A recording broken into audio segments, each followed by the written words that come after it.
안녕하세요. 양기백입니다. 10분의 기적이라고 하죠. 네, 그래서 10분 동안 각 진도별로 핵심적인 것만 한번 정리해 보도록 하겠습니다. 자, 우리가 지적법 12문제 중에서 우리가 지적이라고 하는 것은 토지를 요 지적 공부에 등록하는 것을 말하고요. 토지, 등록한다. 토지를 등록해요. 근데 어디에? 지적 공부에 등록을 하는데 토지는 국가가 관리합니다. 그래서 국가가 등록을 하는데 주부처가 국토교통부예요. 그래서 국토교통부 장관이 토지를 등록하고 모든 토지를 등록해요. 모든 토지를 등록하는데 토지의 단위는 필지. 그래서 필지별로 등록하는데 필지별로 무엇을 등록하냐면 그 토지의 표시에 관한 사항. 그래서 토지의 표시를 소재, 지번, 지목, 면적, 경계, 좌표 이 6개를 토지의 표시라고 부르고 이것을 지적 공부에 등록합니다. 그냥 등록하는 것은 아니고 조사하고 측량해서 등록을 해요. 이게 지적이고요. 그래서 지적법 전체 편제 중에서 여기 공부하는 데가 교과서에서 2장 토지의 등록. 그럼 2장에서는 뭐가 시험에 나오냐면 토지라는 게 뭐냐? 바다가 아닌데요.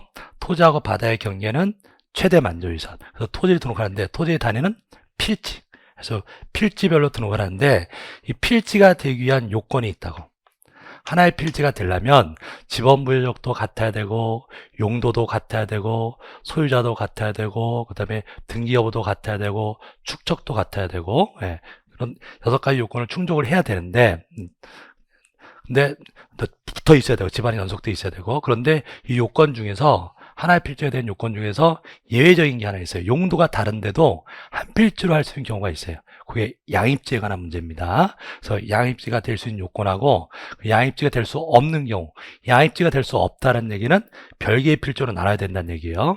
그래서 종된 용도가 대인 경우에는 양입지가 될 수가 없고 종된 용도의 토지가 면적이 너무 커도 안 돼. 그래서 주된 토지의 10%를 초과해도 안 되고 330제곱미터를 초과해도 양입지가 될 수가 없다. 그 양입지에 관한 문제 한 문제 정도 출제 가능성이 있습니다. 정리하시고요.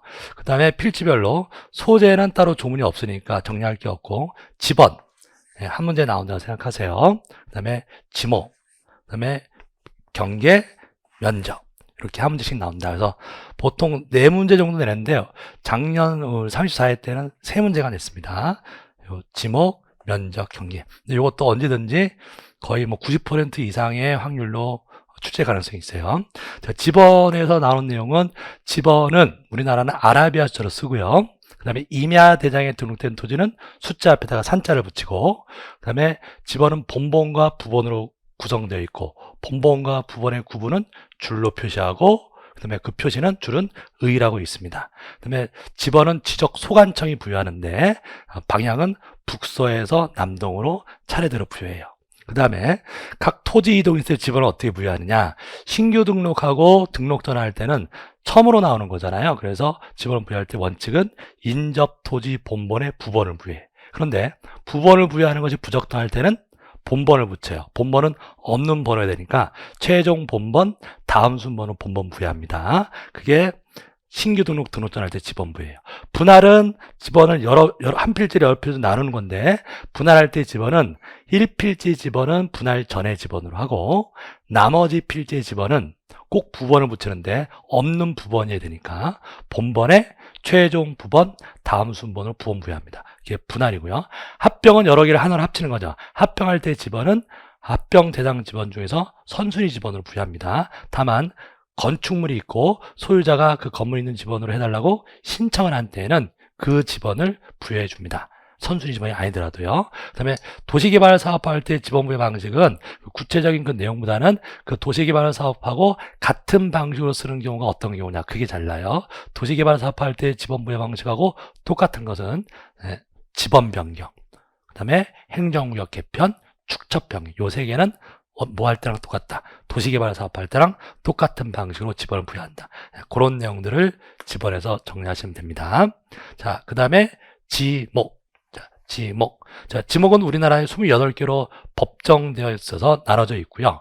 지목을 정했으면 지적공부에 등록할 때 목도장 이렇게 외워요. 지목할 때 목이에요. 그래서 지목은 도로 끝나는 데하고 장으로 끝나는 지적공부만 씁니다. 그래서 지적공부 7개 중에서 지적도, 임야도, 그 다음에 토지대장, 임야대장 거기에만 쓰는데 도면에다가 지목을 쓸 때는 부호로 써요. 한 글자만 써요. 네, 토지대장, 임야대장에 지목을 쓸 때는 정식명칭으로 다 씁니다. 네, 그게 잘 나오는데 다만 이제 그 도면에다가 부호로 쓸 때 한 글자는 첫 글자를 쓰는데 4가지 지목은 두 번째 글자를 써요. 꼭 외우셔야 돼요. 공장용지는 장이라고 써요. 공이라고 써있는 건 공원이에요. 그 다음에 주차장은 차라고 써요. 차. 주라고 적혀있는 것은 주유소용지. 그 다음에 하천은 천. 하천은 천. 하라고 되어 있는 지목은 없습니다. 하천은 천이 더 알기 쉬워서 천으로 쓰고요. 그 다음에 유원지는 원이라고 적어요. 유라고 적혀있으면 유지. 자, 그 문제, 지목의 표기 방법. 그 다음에 지목에 28개 나눴을 때 전답, 과수원, 목자용서부터 맨 마지막 28번째 잡종지까지 지목의 구분을 쭉 보실 때 그 책에서 다만 무엇은 제외한다. 이런 부분들을 집중적으로 보세요. 시험엔 다 거기서 문제가 돼서 나오는 거니까요. 그래서 지목은 그렇게 정리를 하시면 되고요. 한 문제에서 2문제 꼭 냅니다. 그 다음에 이제 경계. 경계라고 하는 것은 원래 이제 정의는 필지를 구획하는 선이에요. 선인데 이 경계는 땅에 있는 선이 아니라 지적 공부에 등록한 선이에요. 그 다음에 직선이고요. 그 다음에 무슨 점을 연결했냐? 경계점을. 그래서 경계점을 직선으로 연결하여 지적 공부에 등록한 선을 뭐라 한다? 경계라고 합니다. 근데 이거랑 구분되는 개념이 지상경계예요. 지상경계.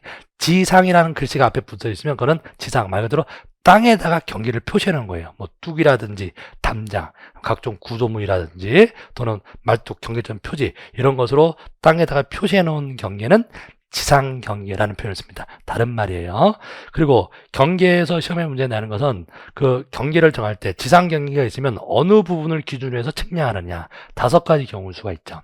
연접되는 토지 사이의 높낮이 차이가 없으면 구조물의 중앙, 예, 그죠? 그 다음에 높낮이 차이가 있으면 하단부, 오늘 열심히 하셨네. 하단부. 그 다음에 예, 절토된 부분이 있으면 경사면의 상단부. 그다음에 물하고 접해 있으면 최대. 평균이 아니라 최대 만조 만수이선. 그 다음에 제방 등을 토지에 편입하여 등록하는 경우에는 바깥쪽 어깨 부분. 요 문제는 거의 한 20번 냈어요. 여태까지. 34회 시험 중에서 한 20번 나온 문제예요. 그 다음에 그 문제 아니면, 그 다음에 작년에도 냈지만, 최근에 나온 거, 지상경계점 등록부. 최근에 잘 내죠? 최근에 한 10년 동안 한 6번 냈네. 지상경계점 등록부. 지상경계, 아까 말뚝 이런 거. 땅에다 표시하는 그 지상경계를 지적소관청이 새로 정했다. 땅에다 설치했다. 그러면 그 지상경계점을 관리하는 장부를 만들어. 그 이름이 지상경계점 등록부. 이름 먼저 기억하시고. 지상경계점 등록부. 여기에 등록하는 거 7개. 그것도 작년에 또 냈습니다. 작년에 소재, 지번, 좌표, 위치 설명도, 사진 파일, 지목이 나와요. 공부사항 지목도 나오고 실제 이용 지목, 그 다음에 경계점 표시 종류하고 위치 이렇게 7개를 등록하는 장부 이름이 지상경계점 등록부. 그 문제 아니면 이제 마지막 경계에서 내는 것은 경계를 새로 정한다는 얘기는 분할을 얘기하는 거예요. 분할하면 가운데 선이 새로 나오는데 건물이 있는 토지를 분할할 때 경계가 건물을 걸리면 원래는 안 돼. 안 되는 게 원칙이지만 4가지 경우에는 건물을 걸리게 할 수도 있어요. 판결에 의해서 분할을 한다. 공공사업을 위해서 분할을 한다. 도시개발 사업 중에 경계를 정해서 분할을 한다. 도시군 관리 계획선에 따라서 분할한다. 이렇게 4가지 경우에 경계를 정할 때는 건물을 걸게 할 수 있다. 자, 이렇게 정리하시면 됩니다.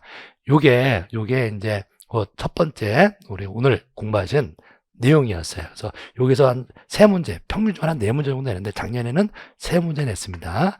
자, 요거 공부하시고 다음에 이제 면적 나오고 그다음에 지적 공부, 3자에서 지적 공부 공부하시고 요 등록, 토지 이동에 관한 거, 이걸 다른 말로 정리라고 하죠. 정리에 관한 거 4장에서 공부하시고 5장에서 지적 측량, 그래서 총 4개의 장에서 평균 3문제씩에서 지적법 12문제 푸시면 됩니다. 그래서 지적법은 분량이 좀 작아요. 작은데 대신에 이제 외울 건 좀 있습니다. 그래서 성실하게 외우는 게 이제 우리가 까먹잖아요. 까먹으니까 계속 반복하시면 돼요. 그래서 수업 시간에 남들 할 때 같이 입으로 따라하고 하시면 자연적으로 외워집니다. 자연적으로. 그래서 이렇게 정리하시면 지적법은 12문제 중에서 한 10문제 이상은 그냥 편하게 맞추십니다. 다만 이제 성실하게 하셔야 돼요. 자, 오늘 10분의 기적은 이렇게 마치도록 할게요. 자, 고생하셨습니다. 수고하셨습니다.